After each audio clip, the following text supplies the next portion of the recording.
The best thing you can do to an employee is early on, as early as you know they're the bottom 10, let them know so they can go on and adjust their life and get in the right game, in the right level of company. That's, in my view, a kinder, gentler company than the company that winks at the truth.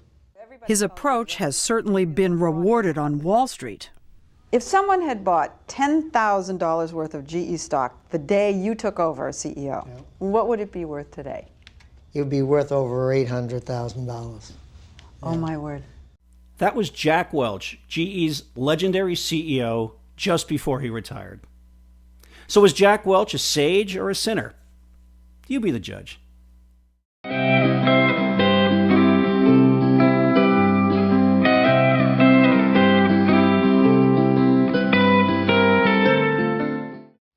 Hey everybody, Dr. Mike Lohle here. And today I'm going to be talking about this book. It's called The Man Who Broke Capitalism. The title is quite a mouthful. How Jack Welch gutted the heartland and crushed the soul of corporate America and how to undo his legacy. By a guy by the name of David Gelles.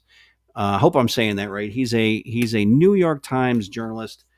And what he's done is he's put together a really interesting book that chronicles the life and times as CEO of Jack Welch at GE. And I had worked at GE for 8 years when I first started right out of college. I went to Fairfield University, was recruited into GE Capital down in Stamford, Connecticut.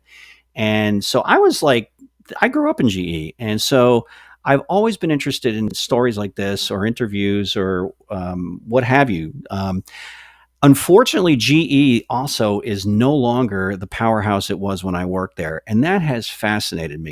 Jack Welch was one of the first pop culture CEOs, and it was interesting because GE was started by another icon, Thomas Edison. He invented the light bulb. So throughout the growth in the 20th century of GE, it was known as Generous Electric. Like many other iconic American companies, GE took care of its employees in many ways. Jack Welch came in and he stated that he was going to make the company the most valuable company in the world. And the way he was going to do that was growing through acquisitions and emphasizing stock price over all else. The company, when he landed, was doing really well. What he did was he started what the book calls a campaign against loyalty, where he started laying off tens of thousands of people at General Electric. He got the nickname Neutron Jack as a result of it. And I can tell you that there was always a concept of ready to go, eager to stay. That was one of their buzzwords. That one of their their catchphrases. It meant, GE was going to make sure you were always ready to move on, prepared, but that you wanted to stay. But that also meant that GE can get rid of you at any moment. And that was a new concept. Welchism was all about being number one or number two in every industry you were in. If you ran a business or you were part of a business that wasn't number one or number two, then you would be divested. No questions asked. He also instituted the concept of, you have performance reviews, and if you're in the lowest 10%, you will get laid off. It was all about stockholder management. We work for the stockholders. That led to always focusing on quarterly earnings, and really long-term thinking went out the window. Because you had to maximize share price at all costs, you didn't really worry. Jack didn't worry about his leadership. Leadership didn't worry about where the workers came from. So they would outsource offshore. That became big and heralded in by Welch and his people. But that hollowed out the middle class, and the mentality was, who cares, right?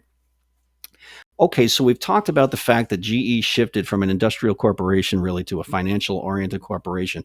Does finance run an industrial company or not? And really, we weren't asking that question. Instead, we were thankful we worked for GE Capital, which was the GE growth engine. That was another concept they talked about, where they had basically an unregulated bank in GE because it was an industrial company, and it was a black box with opaque reporting. Basically, analysts on Wall Street and elsewhere didn't know how they were what was going on in that black box of GE Capital. If we weren't making your numbers, you basically did a ton of month-end deals, could have been questionable, to smooth profits. And one of the uncanny things about GE and GE Capital is they always hit their numbers, always, for like this unbelievable run. I forget how long.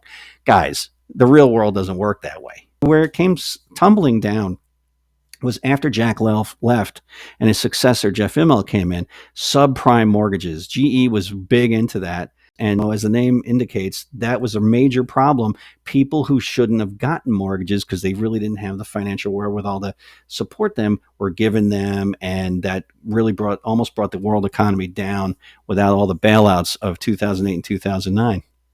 So we got this shift to financialization. That's the word, okay, from industrialization. We've got the finance arm of GE being opaque and an unregulated bank that led to problems over time. And then we have Jack running up the numbers, being heralded as God. I mean, unbelievable. And he's got these successors he's got to bring in. And Jeff Immelt, like I said, now he took over on Monday, the 10th of September, 2001. So we know what happened on the next day, September 11th. Unfortunately, the catastrophe down in New York and DC and in Shanksville, Pennsylvania happened. The economy tanked as a result. And what happened was regulators started to wonder what's going on at GE Capital. And Jeff Immelt didn't take the step to say, all right, I'm going to reset GE the way Jack Welch did 21 years prior. Instead, he kept doing the same things that Welch used to do. GE was able to say, well, we still made great profits despite the fact that the economy crashed. But over time, that became a problem. And, Immelt had to step down early. Most of the people that left GE, that went to other companies to run them, had no experience in the businesses they were managing. The idea was, and I remember hearing this at GE, that, if you have the GE way, you don't need to know the businesses you're managing because you can manage the process. Fair enough, but didn't work that way. So what happened to GE? Well, Immelt didn't work out. He had to step down in October 2017. Guy by the name of John Flannery came in, another GE lifer. He lasted a year. He had to step down October 1st, 2018. They brought in the first outsider to ever run GE, Larry Culp. And over time, he unwound GE Capital, a good thing. And now GE is three separately traded companies: GE Healthcare, GE Aerospace, and GE Vernova. That's their energy business. Three separate stock tickers with each. This is done so that the leadership of each could focus on their business. So, as the book rightly points out, GE has come full circle to where Reg Jones left it when he handed it off to Jack Welch. Striving to be number one or number two in every business stifled innovation. I mean, if you want to start a new product or service, you're going to start and you're not going to be number one or number two. I mean, many innovative companies started making no money. That's what it's about, man. That's entrepreneurship. It all comes down to really emphasizing your product, folks. It really does. And your people, right? If you take care of your stakeholders, if you emphasize your product and your people, the share price should follow. So again, I gave you an overview. Hopefully, though, there's much more to the book. It's an easy read. I strongly suggest reading it if anything I've talked about here is interesting. Also, I hope you subscribe, and I want to thank you for being here, and I'll see you online.